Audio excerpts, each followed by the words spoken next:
Ouch! Stop it! Somebody help. Mary suddenly burst into my room while I was in the middle of a remote meeting. The bad feeling I had was spot on. Through the screen of the meeting that Jack was also attending, I saw Mary pin me down and reach for something. A cold sweat ran down my entire body. Please stop. I pleaded with my eyes, but Mary ignored my will. I tried desperately to stop her, but in the struggle, I was pushed away, fell, and hit my head hard. The next moment, the lighter in Mary's hand set fire. Suddenly, a voice shouted from the computer, "Call the police." What? Mary froze, lifting her head in shock. She didn't realize it. She wasn't aware that her reckless actions were being broadcast live. My name is Emily, and it's been 2 years since I got married. I met my husband, Jack, at work. He's in sales, and I'm in tech. After that pandemic spread, our department quickly transitioned to remote work, and these days, I only go into the office a few times a month. However, since the office is close to our apartment, we can come to work anytime. As for Jack, being in sales, he continues to go to the office as usual. Considering his job, I think it's only natural.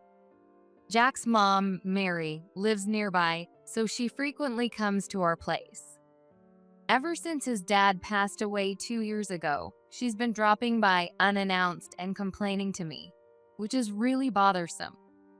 Even though I barely interact with her, she still goes out of her way to come over and complain, and I always wish she wouldn't. At first, Mary's visits were about once a week, but lately, it's increased to 2 or 3 times a week.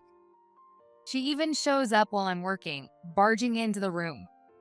Then, she stands behind me and keeps making snide remarks. Is this really how you work? You need to be more serious about it. I try to block out Mary's voice by playing loud music while continuing my work, but it ends up distracting me, slowing down my work pace. Could you please talk to her, Jack? Ask her to be a little quieter. One night, after Jack came home, I tried to appeal to him, but he just gave a light laugh and responded, Don't worry about it so much.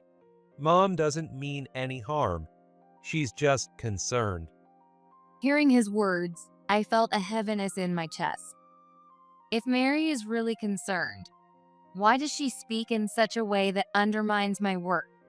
And why doesn't Jack understand how I feel?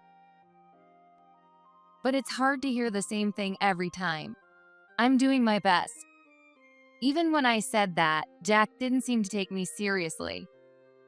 Mom's been tough on me since I was little. It's just the same now. But it's because she cares about us. Listening to him, I felt that something wasn't right. The fact that Mary was strict with him growing up doesn't justify her snide remarks and criticism toward me. Even if I said that, I'm sure Jack wouldn't understand. Every time Mary visits, she transforms into the doting mother who pampers her beloved son. The same person who throws harsh words at me, with a face like a monster, becomes a completely different person in front of Jack. Jack, you must have had a tough day at work today, right? She speaks in an unbelievably sweet voice, smiling warmly as if she doesn't even notice my presence. The sound of her voice sends chills down my spine. I can do my best because Mom is with me. Jack responds as if it's the most natural thing, like a child seeking comfort from his mother. What is this scene? This can't be real. And each time, I find myself internally cringing. I struggle to understand why her attitude changes so drastically. Watching the two of them in their own world, I feel completely left out. No, rather, I realize I don't even want to belong in that world. Even after Mary leaves, her overly sweet voice lingers in my mind, filling me with a sense of discomfort. Why am I the only one who has to deal with this? I can't help but sigh. The fact that Jack remains oblivious only deepens my frustration. As Mary's behavior escalates day by day, I feel an increasing urgency to do something about this situation. However, Jack still seems unaware of Mary's actions, and it feels as though he dismisses my distress. As a result, every time Mary visits, the weight in my heart grows heavier. Hearing the sound of her footsteps entering the room alone makes me feel a tightening in my chest. Why am I the only one who has to suffer like this? I might just break down soon. I finally started to feel a sense of fear. One evening, when Mary visited us as usual, I felt I had reached my limit. The moment she started complaining about my work again, I stood up and faced her directly. "Mary, I'm sorry, but could you please refrain from visiting during my work hours from now on? If I can't focus on my work, it might cause problems for my company." I said it as calmly as I could, but I was boiling with my anger. Mary looked a bit surprised at first, but then she quickly smiled, raising the corners of her mouth. You're right. Work is important. I understand. I'll be more careful from now on. "Thank you." I was taken aback by her unexpected response, but I couldn't shake the feeling that she didn't really understand. There was something about her smile that felt like she was hiding something. Even after that, Mary's visits continued, and the snide remarks didn't stop. The more this went on, the stronger my determination became to do something about the situation. But despite my efforts, I was growing more exhausted by the day, unable to find a solution. Eventually, I started thinking that it would be difficult to resolve this problem on my own. Unless Jack stood by my side, I doubted the situation with Mary would ever improve. However, I had no idea when he might come to his senses. Mary's harassment escalated day by day. What started as simple complaints gradually turned into her entering my workspace, our bedroom, without permission, touching furniture and books without any regard. Honestly, it's extremely stressful. But I tell myself that I have no choice but to endure it. One day, Mary came into my room again. As usual, she looked around, making snide comments, but suddenly her eyes locked onto a locked cabinet. Hey, what's in there? "Nothing. It's just where I keep my work materials." If it's just work materials, then why is it locked? Tell me. Mary raised her voice, trying to force open the cabinet. I hurriedly tried to stop her. "Mary, there are important things in there. Please don't touch it." If it's really important, then you should show me. Are you hiding something? You wouldn't lock it unless you had something to hide, right? Ignoring my words, she continued trying to open the cabinet. "Come on, you're being persistent. It has nothing to do with you, Mary." I pleaded desperately.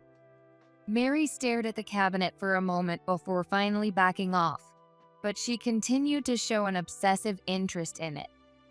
However, it didn't stop there. Mary's harassment escalated to throwing things and, at times, even acting as if she was going to hit me. "What are you doing, Mary? Stop it!" I told her repeatedly, but her erratic behavior continued. She suddenly grabbed my shoulder and shook me hard. Why won't you listen to me more? "What are you talking about? I'm not a child, and I haven't done anything wrong." Do you really think that excuse is going to work? It would have been easy to shake off her hand, but I was worried that if I did, she might exaggerate and accuse me later. Feeling trapped, I found myself getting closer and closer to my breaking point. The worst happened one day. I was attending a remote meeting as usual, with Jack also joining from the other side of the screen. Suddenly, Mary entered my room. Feeling a sense of dread, I glanced at her, but she headed straight for the cabinet. "This can't be happening. Mary, stop." I desperately pleaded with my eyes, but there was no way she would understand. Something was off with her that day. there was a madness in her eyes. Something is wrong. Jack, help me. I shouted towards Jack. At that moment, Jack, sensing the urgency in my voice, spoke with a tense tone. Hey, are you okay? What's going on? Jack, Mary is. I tried to explain the situation, but just as I was about to, Mary pulled out a lighter and a bottle of oil from her pocket. No, stop it. I felt my whole body tremble with fear. Jack's voice echoed again from the screen. Hey, what is she doing? Stop her now. But Mary didn't react to Jack's voice. No, she probably didn't hear him at all. Without any reaction to his voice, she opened the oil can and poured it over the cabinet. At that moment, I lost myself in fear and anger, leapt out of my chair, and ran toward Mary. Stop it. I grabbed her arm, desperately trying to stop her. But Mary pushed my hand away, preventing me from getting closer. In the struggle, I lost my balance, fell to the floor, and hit my head hard. Ouch! In that instant, Mary lit the lighter and brought it close to the cabinet. The cabinet burst into flames instantly. Smoke began to fill the room. Somebody help! As my consciousness started to fade, I let out a desperate scream. I thought I heard Jack's voice again from the other side of the screen. Damn it, I'm coming over right now. What's going on? What's happening? Colleagues who were also in the remote meeting started raising their voices, trying to understand the situation. There's a fire. Get out now. I heard someone shout, but my body wouldn't move. I was paralyzed, frozen with fear and shock. Mary, please, stop it. I pleaded with her, using every ounce of strength I had left, but she wouldn't listen at all. Do you understand now? You can't handle a job. You don't need any of this. Her words filled me with a sense of despair. Anger and sadness surged within me all at once. It was so overwhelming that it made me forget my pain. I forced myself to stand and tried to put out the fire using a blanket. However, the flames were stronger than I expected, spreading and burning through the blanket. Please, put it out. I prayed desperately in my heart, trying everything to extinguish the fire. Eventually, the fire died down, leaving the room filled with the smell of smoke and the charred remains of the cabinet. I collapsed on the spot, my body trembling from the pain in my head and the shock of it all. This is what happens when you defy me. Maybe now you'll start listening. Mary said coldly, smiling in satisfaction. Just then, I heard footsteps outside the room, and Jack burst in. What happened? He rushed over to me, his eyes widening as he saw the charred cabinet. Of course, the materials inside were also burned. Mom, what did you do? Jack confronted Mary, but she seemed unresponsive, staring blankly at one spot. I'm calling the police. But at that moment, a loud voice boomed from the computer speakers. What? Mary snapped out of her trance, looking around in confusion. Her expression changed abruptly. I could see her confusion and shock quickly turning into fear and anger. She stood frozen for a few seconds, but then she regained her usual defiant attitude. What the hell? How did it come to this? Mary shouted in a trembling voice. What are you doing, Mom? Jack's face was a mix of panic and anger as he glared sharply at Mary. He shouted as he approached her. No, Jack, it's just because Emily was being insolent. Mary tried to make excuses, but her words didn't come out right. She glanced at me briefly before turning back to Jack. Insolent? What did Emily do? Do you understand how dangerous and unacceptable what you're doing is? But you don't know what she said to me, Jack. I'm just doing this for you. Enough. Just be quiet, Mom. Jack shouted, and Mary fell silent, standing there frozen. She looked like a frightened child, unable to respond. Jack, I was just. Mom, I don't want to hear any more excuses. What you did is unforgivable, no matter the reason. Mary was left speechless by Jack's words, her face turning pale as she stood there. She seemed to realize that the situation had completely changed and looked increasingly confused. Jack, why are you talking to me like this? You've never raised your voice at me before. It's because of her, isn't it? I was just trying to.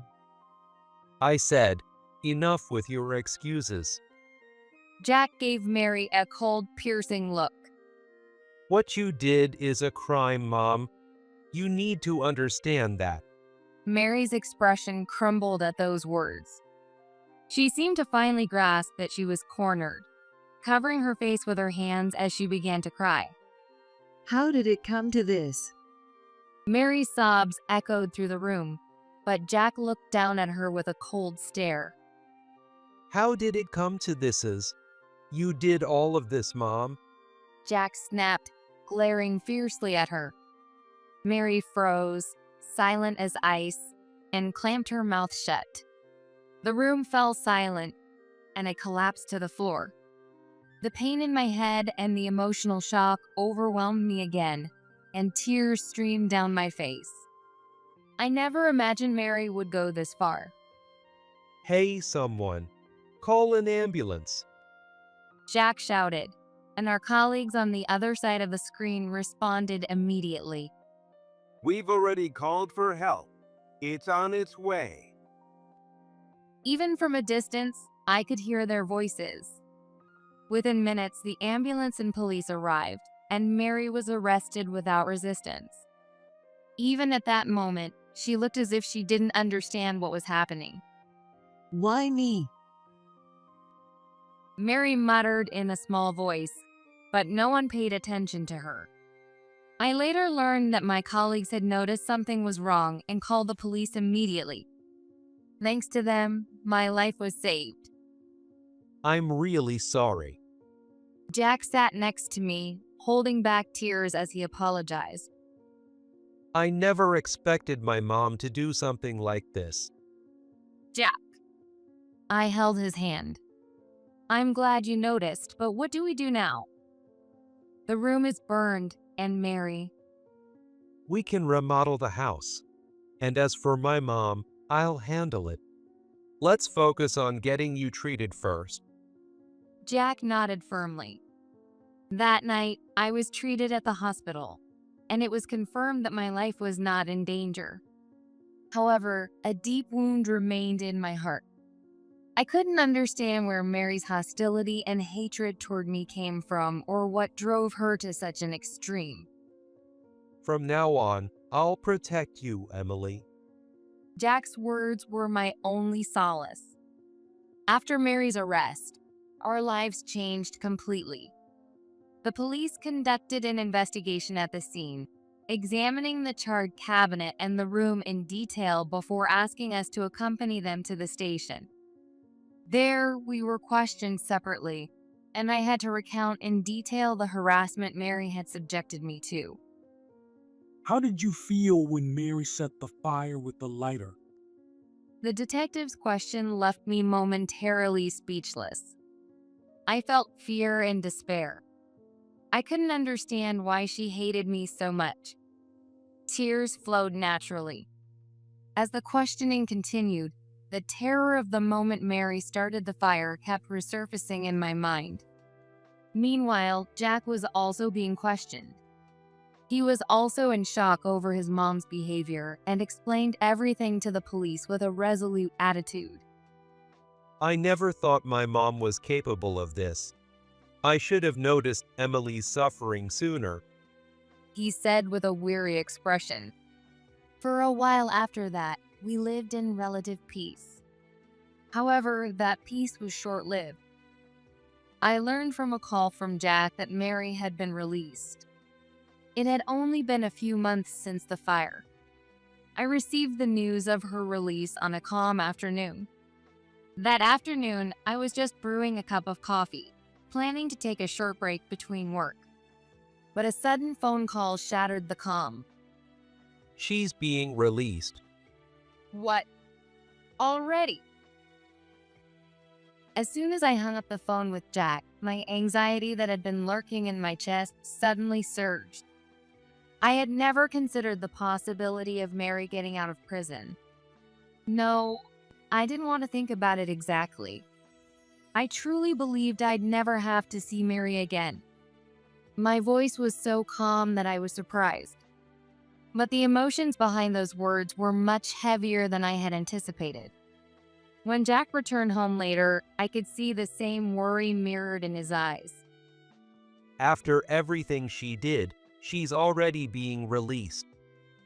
Jack, sitting next to me, let out a heavy sigh and stared silently at the ceiling for a while. We hadn't truly believed that the fear from that incident was entirely over, but we thought Mary would stay in prison for a while longer. We never imagined she'd come back so soon. I felt the slight relief that had started to grow and my heart crumble in an instant. She must have faced some sort of punishment. I'd like to think she's reflected on what she did. I muttered softly, watching Jack's reaction. He closed his eyes for a moment, deep in thought, then opened them and slowly shook his head at me. I don't know. Knowing my mom, she might not change so easily. His words carried a deep disappointment towards his mom and a sense of responsibility for involving me in all this. All I could do was nod quietly. The harsh reality we had to face stood before us once again. A few days later, we heard a rumor that was hard to believe. We heard from the neighbors that Mary was talking as if she were the victim. Because of Emily, I was framed. I didn't do anything wrong. When I heard those words, I felt more disbelief and disappointment than anger.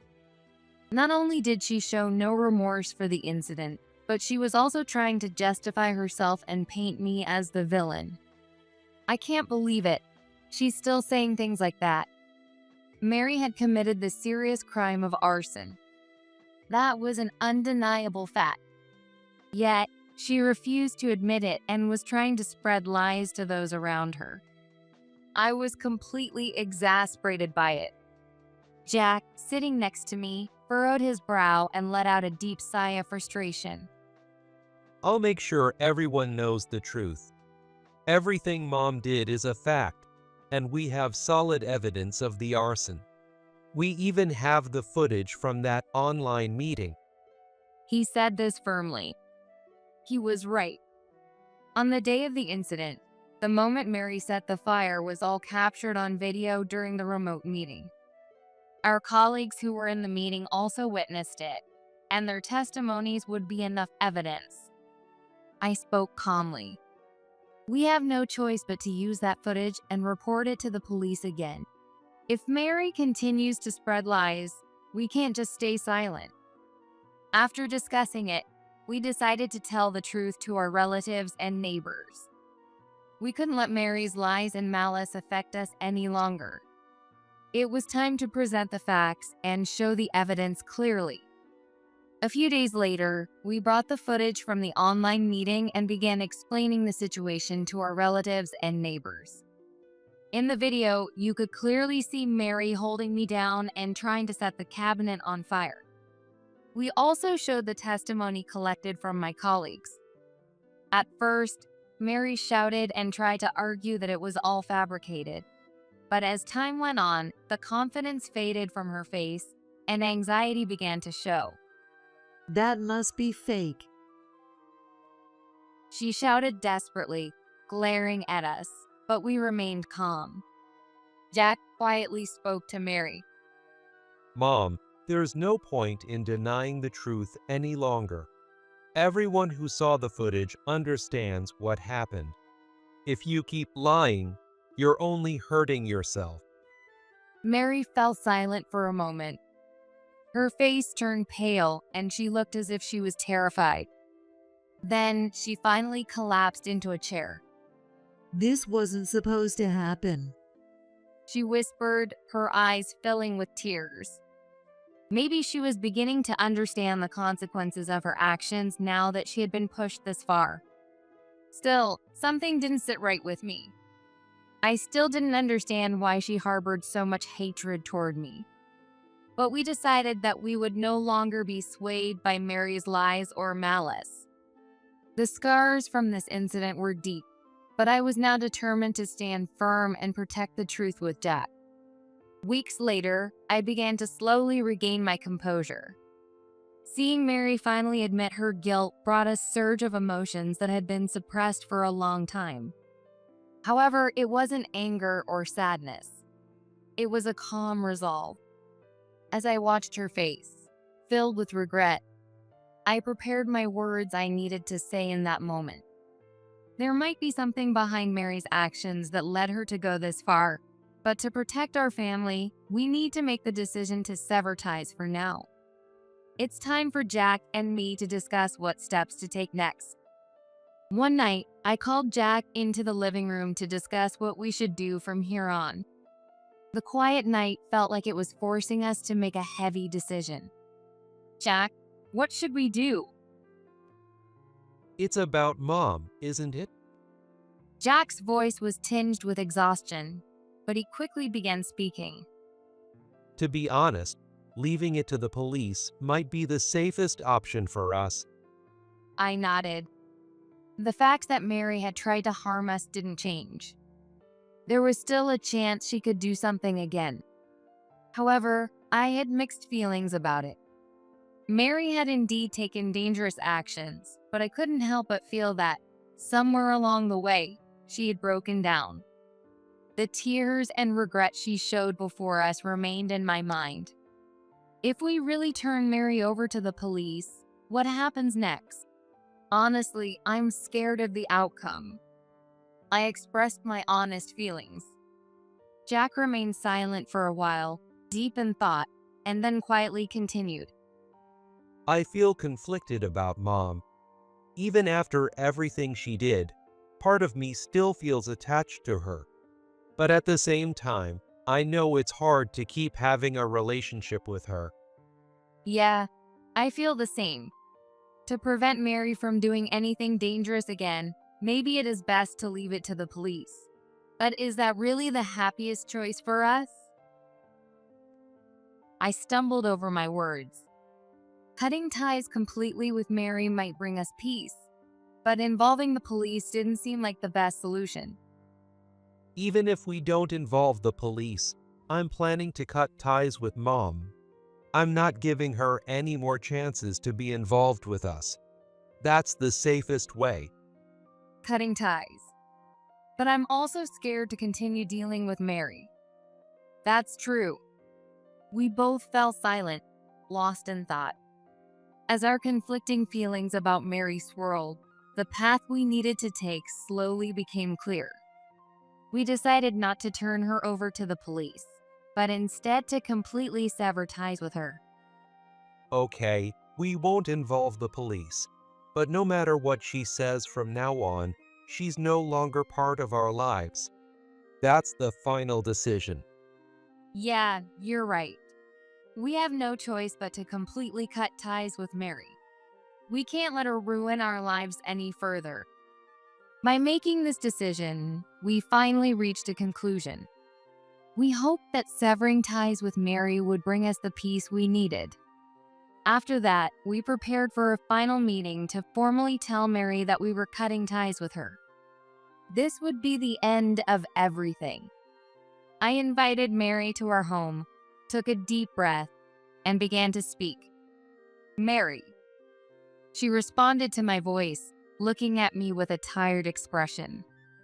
There was a hint of regret in her face, as if something inside her had broken.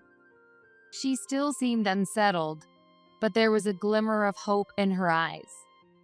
Perhaps she was holding on to the expectation that she might be forgiven. I won't be involving the police any further. The moment Mary heard those words, she looked relieved.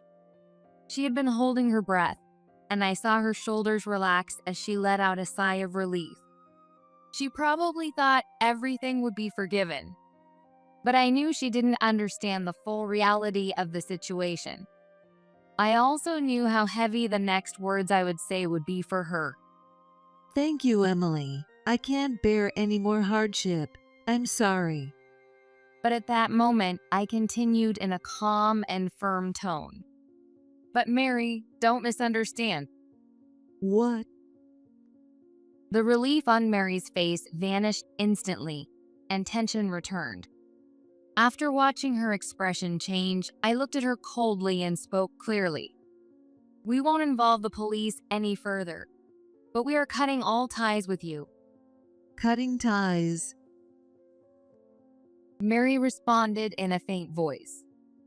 There was a clear note of fear in her voice. She quickly became distressed and began to speak with a trembling voice. Wait, Emily. You're abandoning me? Aren't we family? Why would you do this? I had no intention of listening to Mary's desperate plea. We could no longer let her control our lives. I was convinced this was the best choice to ensure our safety and peace. Reaffirming this decision in my heart, I responded firmly. Yes, we are cutting ties. We're moving away, and we won't tell you where. We're severing all connections from now on. Mary froze in place, her trembling hands resting on the table as she listened to my words. It seemed she finally realized that we were serious. She opened her mouth several times as if trying to respond, but no words came out. Please, wait, Emily. Let's talk about this. It's all a misunderstanding. I was just trying to for Jack. Mary pleaded desperately in a trembling voice, but it lacked the strength it once had. It sounded weak and fragile. It was as if she had finally realized that she was on the verge of losing something. At that moment, Jack stepped forward and quietly spoke. Mom, it's over. You can't keep hurting Emily anymore. Mary reached out toward her son, trying to hold on to him, but Jack gently moved away, maintaining his firm stance. Jack, please, even if it's just you, don't abandon me. Tears welled up in Mary's eyes as she pleaded in a strained voice. I feel the same way as Emily. Mom, please stay out of our lives from now on. Mary froze for a moment upon hearing those words. She was speechless, staring at her trembling hands. This is the end. Thank you for everything until now, I said calmly once more. After that, Mary left our house with unsteady steps. I watched her back as she left and quietly closed the door behind her. We were ready to start a new life. We had made up our minds to sever ties with Mary and move forward step by step, regaining the peace we once had. From that point on, our connection with Mary was completely cut off, and we began a quiet life in a new place. Mary's presence vanished from our lives entirely, and the anxiety and pressure that had once weighed on us gradually faded away. The loneliness that must have grown in Mary's heart after losing her husband was likely more than I could have imagined. That loneliness drove her to interfere excessively with our lives, ultimately leading her to isolate herself. The fear of losing Jack kept her clinging, and her continued interference resulted in this tragedy. Thank you, Emily. I wouldn't have known what to do without you. You helped me through everything. It's the same for me. I don't think I could have made it this far without you, Jack. No one knows where Mary went after that. Once the truth of her accusations against me came to light, the neighbors began to view her with suspicion. Afraid of being alone and afraid of people's judgment, she sought help from her relatives, but no one was willing to assist her. After that, Mary's voice fell silent, and the neighbors reported that they no longer saw her around. As for us, a new happiness has come into our lives. We were blessed with our baby we had been longing for. The moment the doctor told me at the hospital that I was pregnant, I was so overwhelmed with joy and surprise that I couldn't speak. My heart raced, and tears flowed naturally. When I got home, Jack was waiting anxiously. How did it go? He looked into my eyes with a nervous expression. "We're going to have a baby." The moment he heard those words, Jack's expression changed completely. He widened his eyes in surprise and joy and hugged me tightly. Really? Emily, thank you so much. We shared our joy right there. This new life coming into our world is the greatest blessing for us, having overcome the difficult events of the past. Together, we will continue to walk forward for our family, building a happy future.